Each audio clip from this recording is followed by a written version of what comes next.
Hi there, this is Paige with Stamp Girl here on YouTube, and welcome to my channel.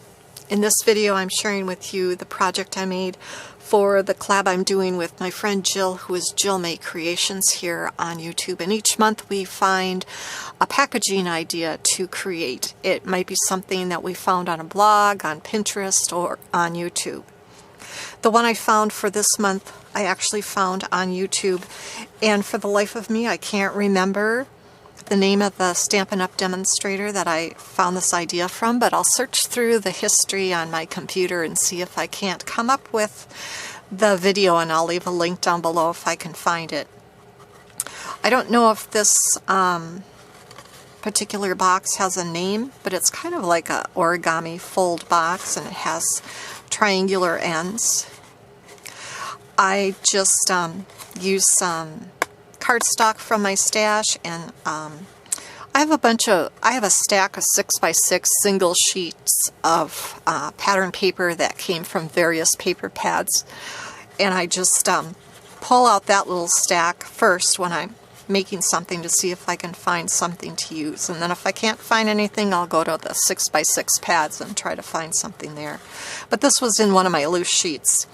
And then this little metal edge tag, this little bird, I'm on a bird phase this month for the Use It Up channel, Use It Up challenge, excuse me, and I pulled out a bunch of bird embellishments and stickers and things to use this month, and so I've been using them whenever I could on different projects for different collabs.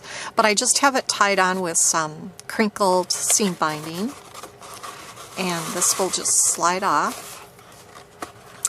And the box opens up like this, and then inside there's room to tuck some small little goodies or craft items. And then to close it, I just slide this flap inside these two parts right here, and that kind of helps keep it closed a little bit. But then I also made this little ribbon belly band to go around it. Now I will try to find the link to the tutorial. It was really easy, but this is basically what was used. It was an 8.5 by 11 piece of cardstock. On the 8.5 side you scored at 2 all the way down, and at 6.5 all the way down. On the 11-inch side you scored at 1.5 all the way down, and scored at 3 inches all the way down. You scored at 8 inches all the way down, and 9.5 inches all the way down.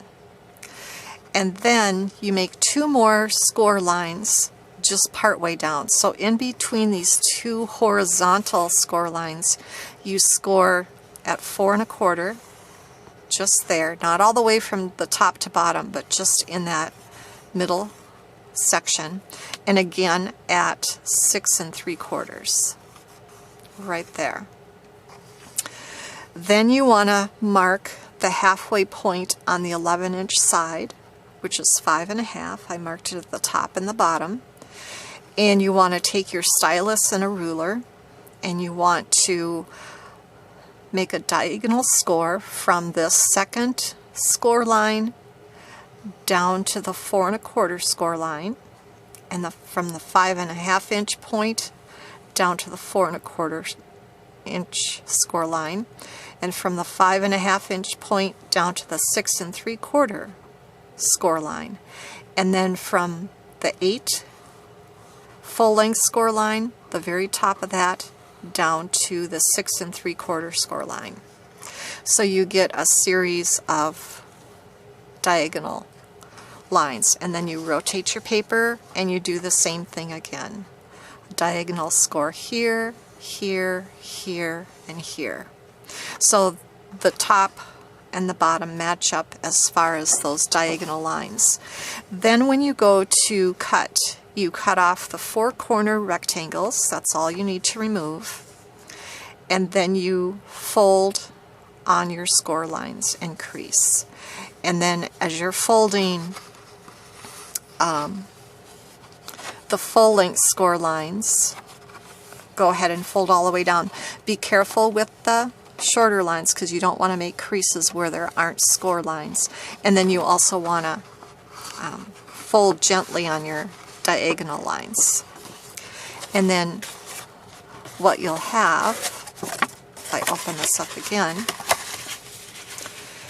here's where you cut the 4 rectangle corners out. Here's where you scored on all of these 4 score lines, and then here's where you folded on your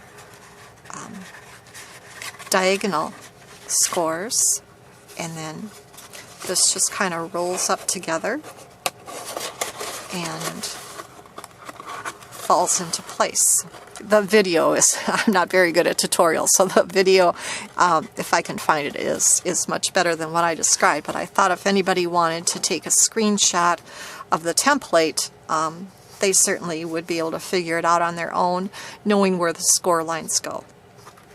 So there's my project for this month. I'll leave a link down below to Jill's channel so you can check out the packaging idea that she found.